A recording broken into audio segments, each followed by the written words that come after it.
What can we learn about the worship practices of the first Lutherans from a Reformation edict by a Calvinist leader? Find out in Will Whedon's column in the latest Issues Etc. journal. We'll send it to you for free. Just click the red journal subscription button at issuesetc.org and enter your email address. In the Wittenberg Trail feature, Pastor Michael Hughes writes about his journey from progressive Lutheranism to confessional Lutheranism. The Issues Etc. journal. Subscribe for free at issuesetc.org. This week on The Word of the Lord Endures Forever, we continue our work through the Psalter, reflecting on Psalms 143 through 145. Enter not into judgment, my rock. Blessed are the people, one generation to another, and an everlasting kingdom. Join me, Pastor Will Whedon, for The Word of the Lord Endures Forever, your daily 15-minute verse-by-verse Bible study on demand. Listen at thewordendures.org or your favorite podcast provider. If DNA is mutating, it would be enormously dangerous. Spiders have 3 life cycles. When between cycles, it can leave the spider vulnerable to threats. We are faced with a danger that we can't control. One we can't even see. Stay out of my way. you're losing it, kid. And for those spiders who make it through, it amounts to a kind of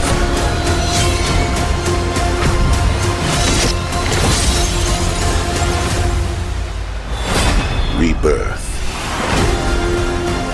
Excerpts from the movie Spider-Man Brand New Day. What do you do when the villain in one movie turns out to be a hero in another, or vice versa? This latest Spider-Man movie exploring the nature of Spider-Man. Greetings and welcome to Issues Etc., live on this Friday afternoon, August the 7th. I'm Todd Wilkin. Thanks for tuning us in. We'll be reviewing the movie Spider-Man with Pastor Ted Giese. Then it's part 7 of our series on Eastern Orthodoxy. We'll respond to listeners' questions and comments on that subject with Pastor Joshua Shuping, a former Eastern Orthodox priest. Pastor Ted Giese has a bachelor's degree in fine arts. He's vice president-elect of Lutheran Church Canada. He's pastor of Mount Olive Lutheran Church in Regina, Saskatchewan, Canada. And he teaches a course for Concordia Lutheran Theological Seminary called A Lutheran Approach to Art, Media, and Film. Ted, welcome back. Thanks, Todd. Okay, so how many Spider-Man movies does this make? Okay, so not counting the super low budget one from the 1970s live action. I think if you go back to the Tobey Maguire ones, there were 3 of those. There were 2 Andrew Garfield ones. And now we're on number 4 for Tom Holland. And 3 different actors playing the part of Spider-Man over all of those films. But if the listeners remember, dear listeners, that the last of the Spider-Man films, the one just prior to this, had all 3 actors as Spider-Man / Peter Parker all together in the same movie. That was Spider-Man No Way Home, and that was 2021 or so, something like that. So yeah, now we're 4 years later. All of the events of that have all been kind of resolved. And the way that concluded was that now Spider-Man, again, nobody knows his identity. So he has this, it starts the movie off with him, Peter Parker by himself, Aunt May is deceased, and he's by himself in the world, although he's kind of keeping tabs on his close friends, MJ, who was his girlfriend, and Ned, his best friend, as they have been going to MIT to finish their undergraduate degree. So that's, and then he's just basically being your friendly neighborhood Spider-Man. That's what he's focused on at the moment as the movie kind of gets going. I don't want to get too far afield into the competition between these films, but this is being compared to the recent flop that I think was Supergirl, some emanation of Supergirl. This current one is making, I mean, if it's a comparison, that one made like less than $200 million or something, and it's done its theatrical run. This one is already, I think, crossed the $1 billion mark. So if you want to compare the two of them, this is kind of night and day in terms of performance. The Supergirl one, it's just a radioactive thing. And I apologize. I was busy. I was like, we had our synodical convention, I think back in June when that came out. And I just didn't end up seeing it. So I can't really compare it too much, except just the bare minimum that what I'm seeing is that there was a lot of disdain towards Supergirl because it was James Gunn's approach to all of it just didn't resonate with people, I guess, that the audience. And then on the other hand, people have like largely embraced this in a lot of ways and very much enjoyed it. That now, saying that, we're going to get into some things where there's some cautions and some things worth digging into to think about in terms of the way that the story itself goes in this film. But in terms of competency and box office performance, I think this seems to be a cut above Supergirl. That's DC and this is Marvel. So to what degree has the Spider-Man franchise now, we're not even talking about the other manifestations of the thing in animation, maybe not this film, but previous films, leaning on this alternate universe concept to kind of fill plot holes or, in this case, completely reset the character? Well, listen, this particular iteration of it, like that last movie was kind of unusual because none of those movies were made with the intention of doing what they did.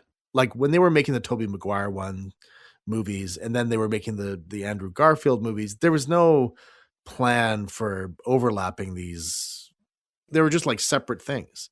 This whole notion of like the multiverse that was introduced back in Endgame, like with the Avengers stuff, that kind of cracked open a walnut for like what kind of things you could do with this.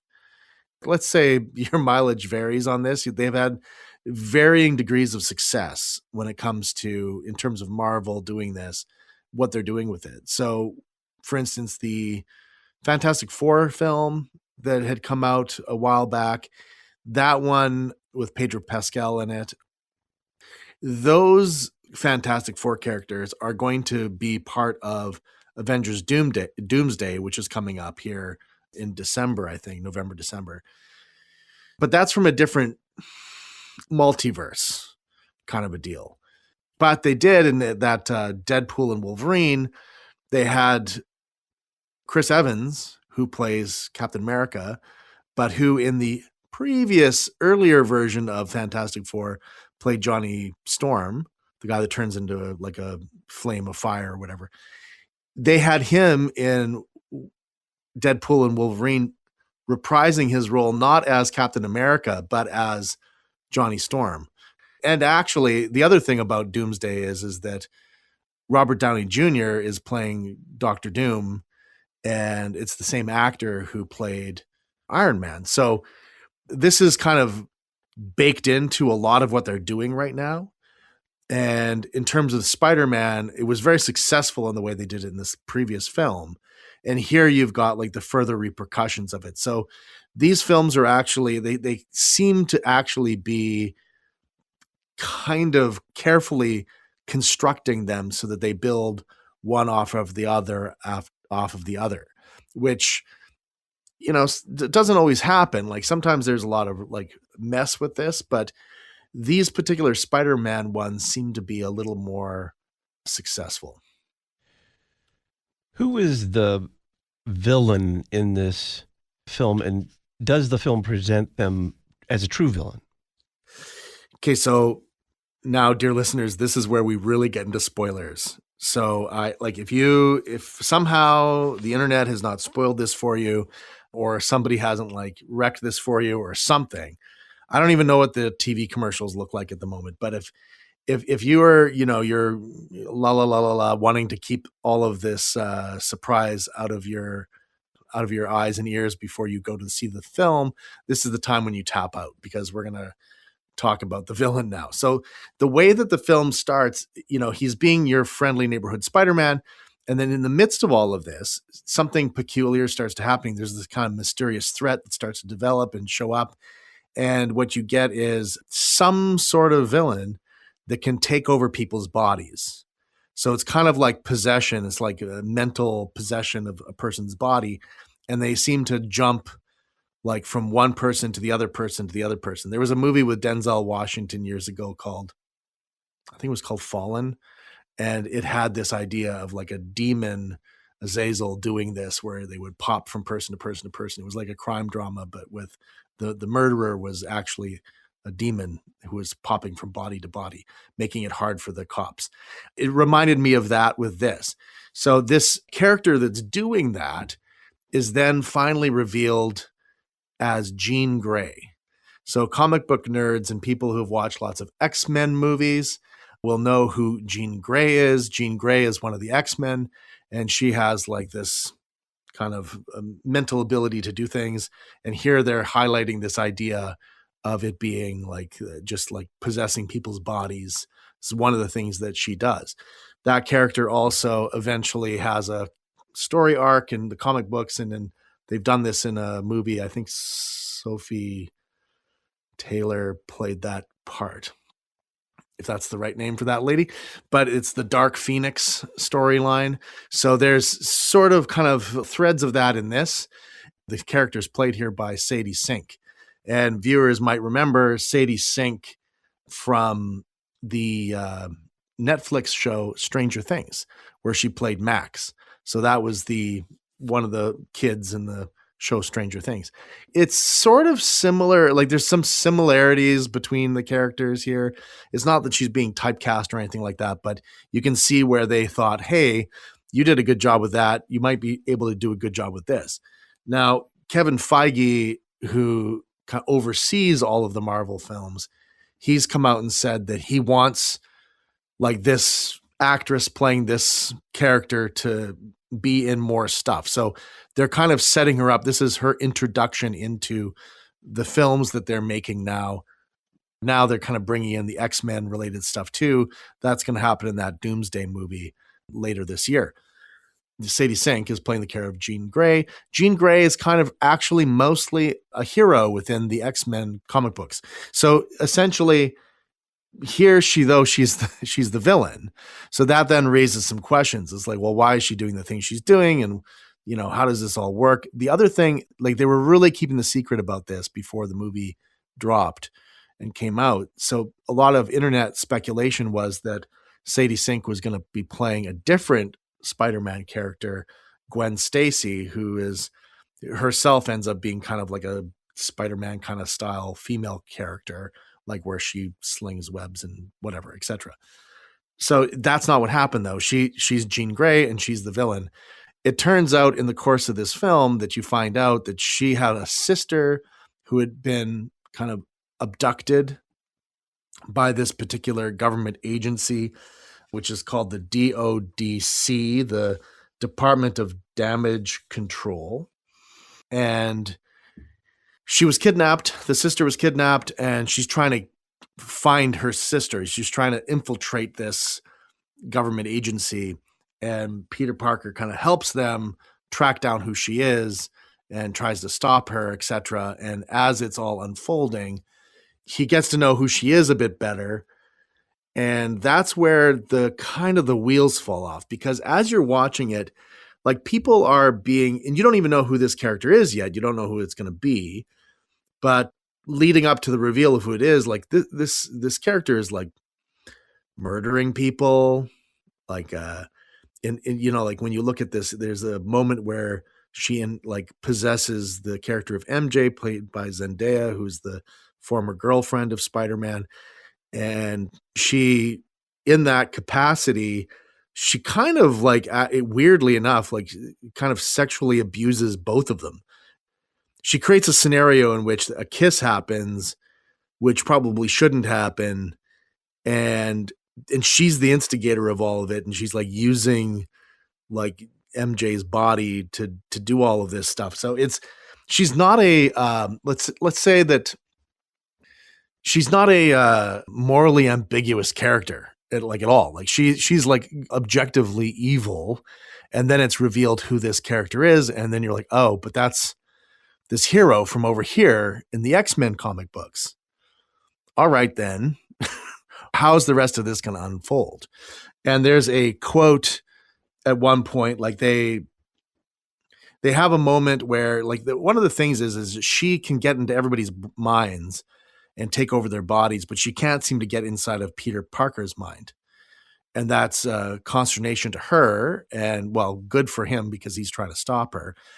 There's a moment where she does finally, he kind of allows it, or it happens, or however it works, where she comes into his mind. And when she gets into his mind, then she ends up having a conversation with the deceased May Parker. So this is like memories of May Parker in Peter Parker's mind, having this conversation with the character. So in the conversation, May Parker says to Jean Grey, "You are a real special person. You are a really special person. And I would hope that will make you feel really great about yourself. But I know sometimes it doesn't. Sometimes you'll be really lonely. And sometimes, because you're special, people can do dark and monstrous things to you. But this is what I want you to know. You're beautiful. And the people who love you, they love you not because you're special. We love you because you're you. Remember that even when it feels like you're totally alone, that's your deepest responsibility. Never forget that, no matter how powerful you become." So it sort of suggests that maybe this is kind of something she might have said to Peter Parker, but here she's saying it now to Sadie Sink. And it's sort of like lets her off the hook, kind of.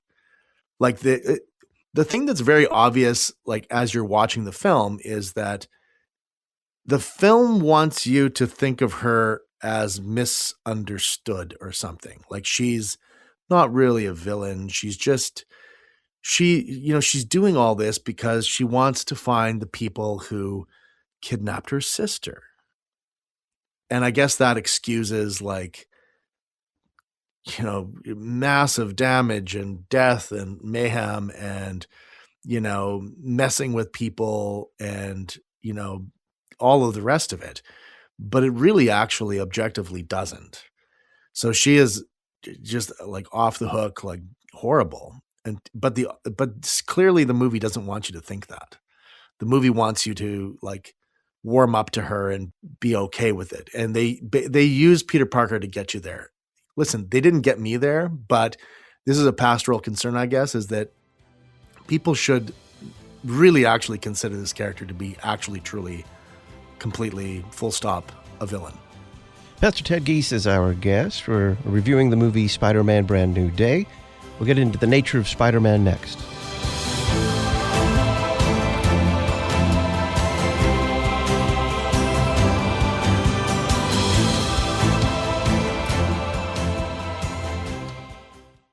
What's the difference between guilt and shame? And where can we find freedom from our shame? The Issues Etc. Book of the Month for August is From Shame to Glory, Surprising Remedy for Injustice and Failure. It's written by regular guest Dr. John Kleinig. From Shame to Glory is published by Concordia Publishing House. Their phone number 1-800-325-3040, or browse before you buy at issuesetc.org. From Shame to Glory, Surprising Remedy for Injustice and Failure. The Issues Etc. Book of the Month. Does this sound like your church budget process at the end of the year? You get last year's budget and go through with a committee line by line, maybe what we should spend next year. Maybe you have a prayer. But where's the Word of God in this process? When do the people hear what the small catechism says about giving and why we do it? Contact us at LCMS Stewardship so that we can help you fix this process, put the Word of God first, and put your congregation on a good footing. lcms.org/stewardship. Educating a new generation of Lutherans. You're listening to Issues Etc. Grace Evangelical Lutheran Church at 5th and Lewis in Tulsa offers liturgical word and sacrament ministry at 8 and 10:30 a.m. on Sundays, with Christian education at 9:15. During the school year, we also offer Wednesday night services at 6:30. Visit our website at glctulsa.org. On Facebook, Grace Lutheran Church Tulsa, and on Instagram, you can follow us at Grace Lutheran. Ancient Faith for today's Tulsa. Do you know a young woman who is suited for a vocation of service? Consider becoming a deaconess who cares for souls, engages in mercy, and teaches God's Word. Concordia University Chicago offers the only undergraduate deaconess program leading to full certification in the LCMS. I'm Deaconess Frances Zito, Program Director for Deaconess Studies. Learn more about the undergraduate deaconess program at cuchicago.edu. Again, that's cuchicago.edu.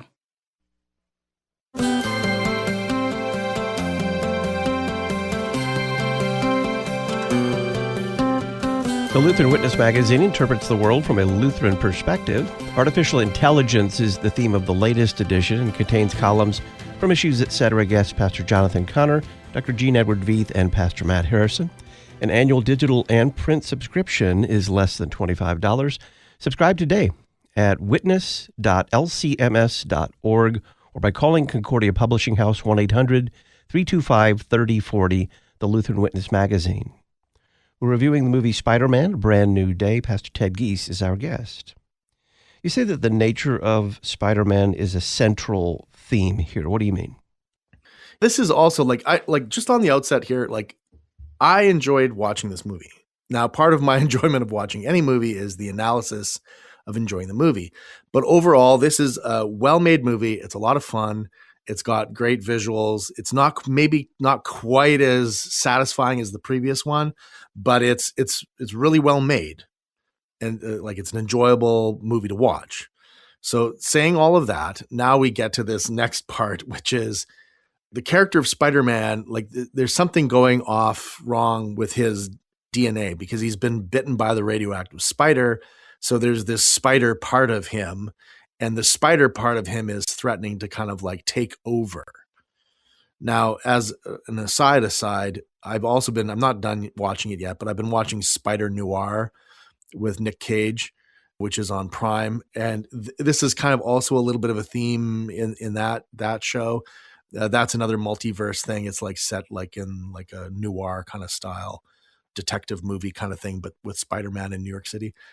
So here you've got the spider part of Peter Parker's now DNA or whatever, Spider-Man's DNA, kind of threatening to overtake his humanity, it would make him more violent, less compassionate, more dangerous.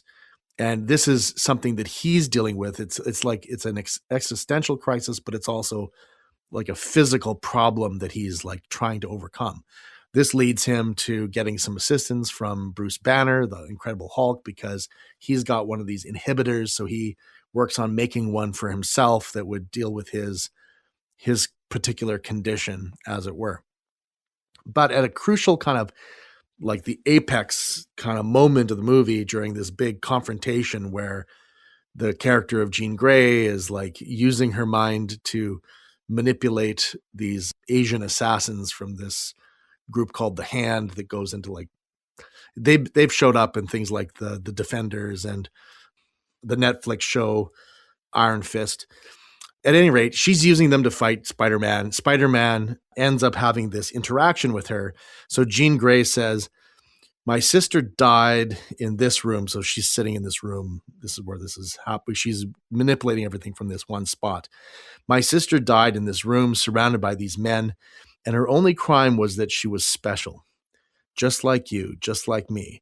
People like us don't get to live a normal life. We don't get to have friends or family. Those people are gone. That life is over. So why don't you just be honest with yourself? Are you Peter Parker or are you Spider-Man?" And Spider-Man's answer is, "I'm both." That, when I'm sitting there watching the movie and I hear this interaction and that's the answer that he gives, instantly then I think, okay, so what is this movie doing? The writers of this film, what are they up to? So this Chris McKenna and Eric Sommers are the two writers. They wrote the last one and they wrote this one. And clearly they see connections here between the two.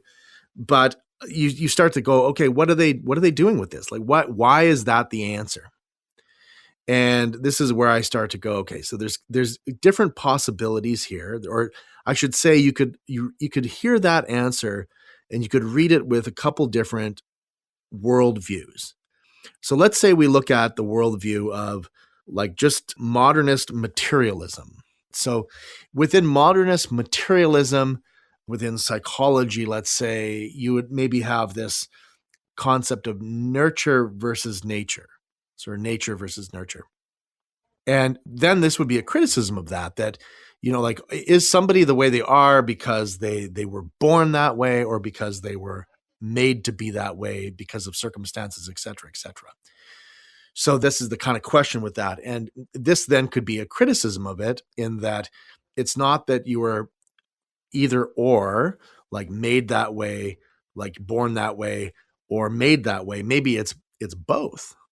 So this could be a positive criticism of that idea of nature versus nurture.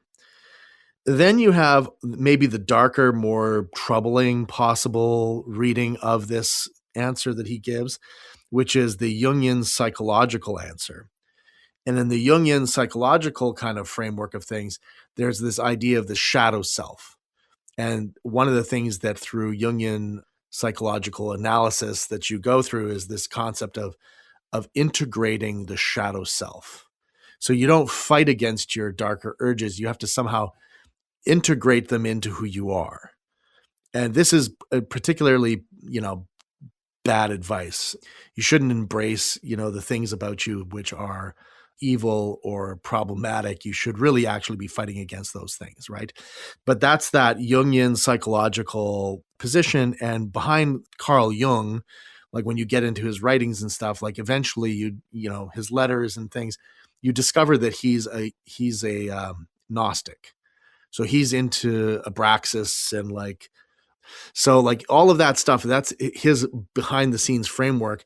Well, as Christians, we're going to say that's not good. We're not going to be signing up for that.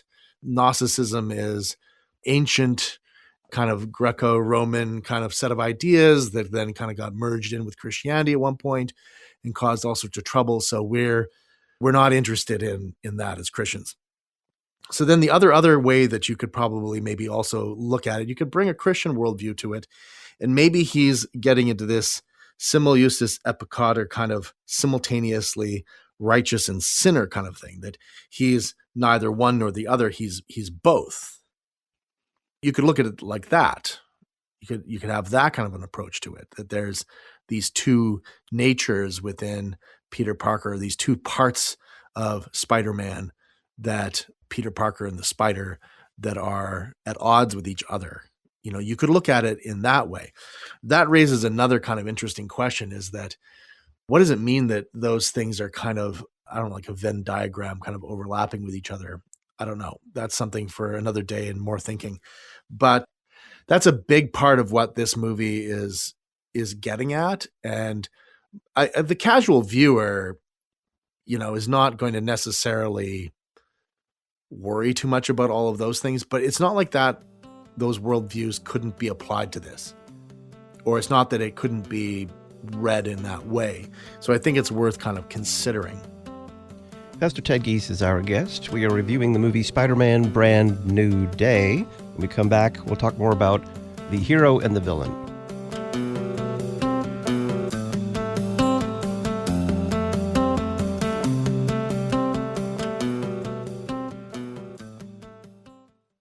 This week on The Word of the Lord Endures Forever, we continue our work through the Psalter, reflecting on Psalms 143 through 145. Enter not into judgment, my rock.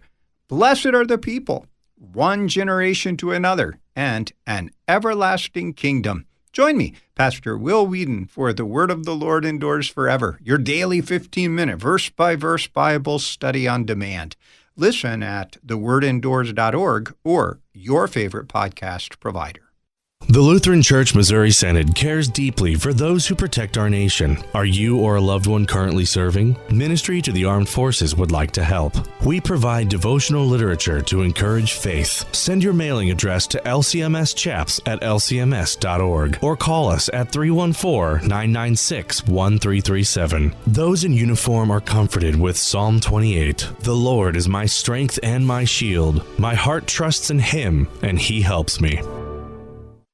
Your church service, sanctuary, and congregation are all unique, so why settle for low-quality recordings when your organist is unavailable? The Substitute Organist service from Church Music Solutions is genuine organ leadership using your instrument with your specific selections when you need it. Log on to churchmusicsolutions.com and request a free demo kit to allow you and your members to use the Substitute Organist service without obligation and without a sales pitch. Keep singing with Church Music Solutions. Real estate is the second largest ministry budget line, but many overlook its potential. Tom Campbell, Senior Vice President of Real Estate Solutions at LCEF, has spent over 30 years in commercial real estate. He's seen congregations and schools transform their properties into revenue-generating assets to serve the community. Visit interesttime.org/property for a Q&A on how LCEF helps ministries navigate real estate wisely. Truth, beauty, goodness. You're listening to Issues, Etc. Thanks to the following congregations for standing with us by becoming an Issues, Etc. congregational sponsor: Trinity Lutheran, Tryon, North Carolina; Faith Lutheran, Groton, Connecticut; Zion Lutheran, Fredericktown, Missouri; Our Savior Lutheran, Torrington, Wyoming; St. Paul Lutheran, Haven, Kansas; Hope Lutheran, Sonora, Texas; Peace Lutheran, Sussex, Wisconsin; Risen Savior Lutheran, Basehor, Kansas; Light of Christ Lutheran, Williston, North Dakota; Messiah Lutheran, Seattle, Washington; and St. John Lutheran, Hutchinson, Minnesota. Find out how your confessional Lutheran church can support this worldwide outreach by including Issues, Etc. in your mission or advertising budget. Just go to issuesetc.org, click Support Donate, and print a one-page flyer. When your congregation becomes an Issues, Etc. sponsor, we'll publicize your church on the podcast, at our website, and in the Issues, Etc. journal.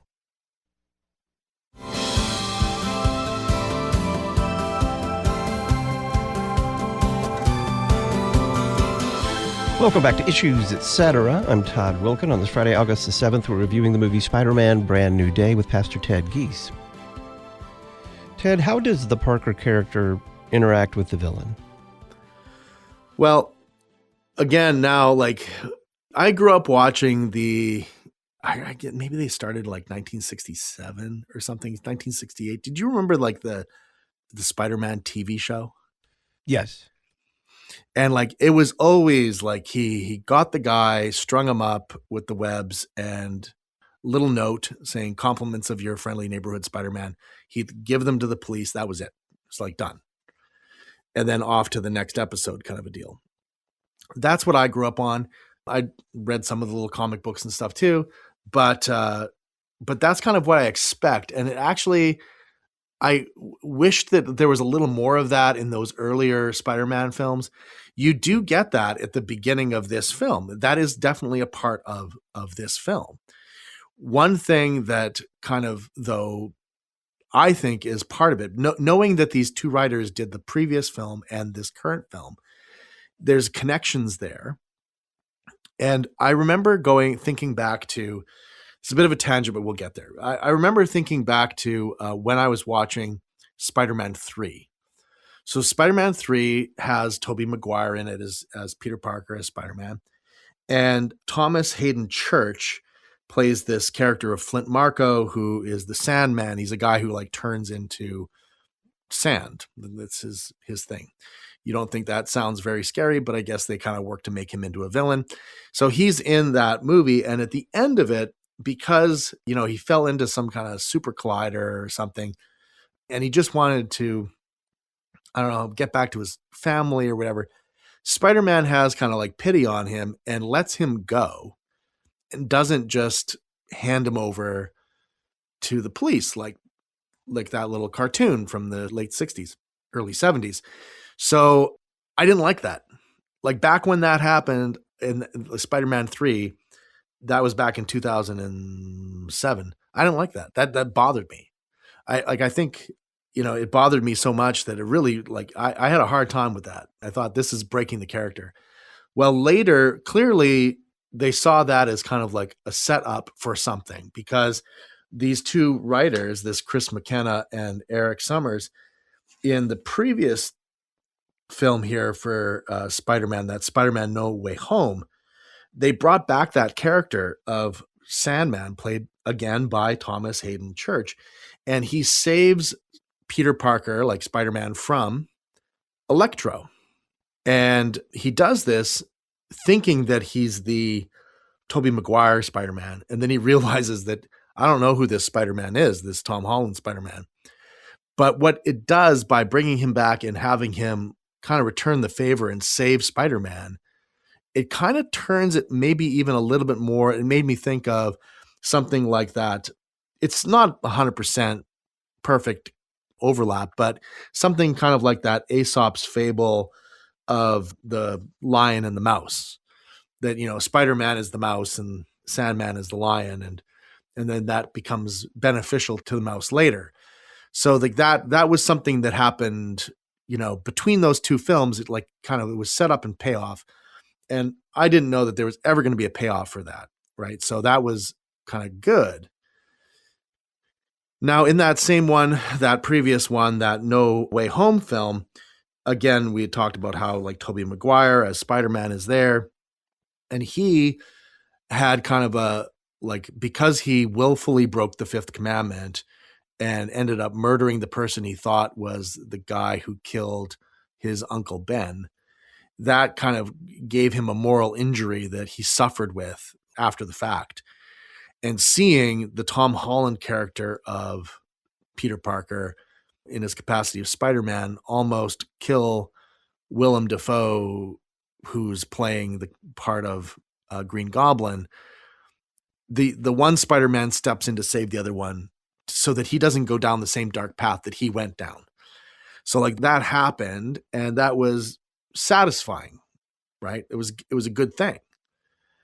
Now, keeping in mind that the writers are the same for the two things, like watching this now, it feels like the way that Tom Holland's Spider-Man dealing with Sadie Sink playing this Jean Grey character, it feels like an overcorrection. So here, the objectively evil character is let go. So Spider-Man lets her go, helps her escape, tells her to escape. Now, in return, like he even takes spoilers, he takes a bullet for her so that she would be able to escape. She keeps him alive until he can recover, because he should probably die from that. But she escapes. Watching the film, I felt like this is an overcorrection. He was shown how to be forgiving, you know, and well, not even just forgiving, but like to have restraint in terms of his wrath against the Green Goblin. And then here it's taking that to the next level, but he's allowed an actual villain to just go free, where he should have like handed them over to the police.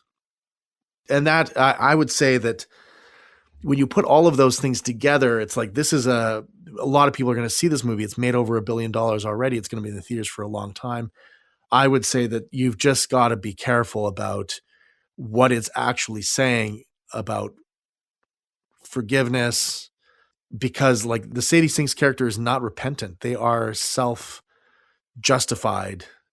And Spider-Man himself, like Peter Parker, is also willing to justify them.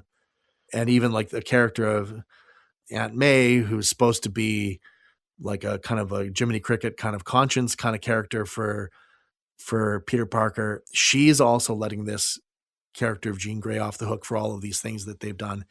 So this is forgiveness without repentance, or acceptance of evil without acknowledging that it's evil. So like this is, you know, very important that the viewer brings like their confession of faith to what they're looking at, because if you get your marching orders from the way the movie sets it up, this is like moral relativism. That's kind of what you're getting here. So if you have taken kids, or you're taking little kids, or you're going to have a conversation about this at some point, it would be good to dig into like, hey, is this Jean Grey a good person or not? And how would you judge that? Like, you judge it by the 10 Commandments. Peter Parker's the hero, but is he making good decisions? Like, is he using the rational gifts that God has given him as his first article gift, is he actually clearly seeing the situation? These are the kinds of questions that I think viewers should be asking when they look at it, and should be having conversations about with other family members once they've seen it, or if they've already seen it. Pastor Ted Giese has a bachelor's degree in fine arts. He is vice president-elect of Lutheran Church Canada. He's pastor of Mount Olive Lutheran Church in Regina, Saskatchewan, Canada, and he teaches a course for Concordia Lutheran Theological Seminary called A Lutheran Approach to Art, Media, and Film. Ted, thanks. Thank you. We'll have part 7 of our series on Eastern Orthodoxy, today responding to your questions and comments with Pastor Joshua Shuping next.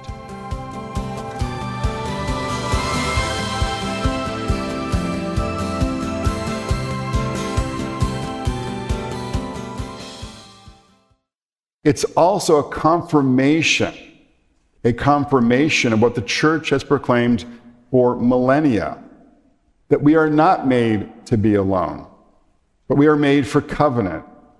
Sociologist Dr. Brad Wilcox speaking at this year's Issues Etc. Making the Case conference. So give today's young men and women the truth that they deserve. Pursue marriage, pursue it with intention, and pursue it in your 20s, when the window is widest and the possibilities most open. The road ahead, of course, is not easy, but it leads somewhere worth going, and you, 20-somethings here, were made for this journey. You can watch and listen to Dr. Brad Wilcox making the case for 20-something marriage from the 2026 Making the Case conference. For a $250 gift by Labor Day, we'll send you a link to video and audio recordings of the entire conference. Learn more at issuesetc.org. A podcast for thinking Christians.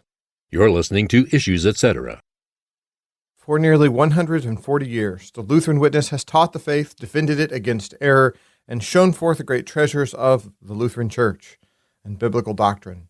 We're continuing this legacy by publishing issues and articles that help you see the world from a Lutheran perspective and that teach biblical doctrine and show forth the treasures of God's Word. Visit our website to learn more and how to subscribe, witness.lcms.org. The Lutheran Witness, helping you interpret the world from a Lutheran perspective.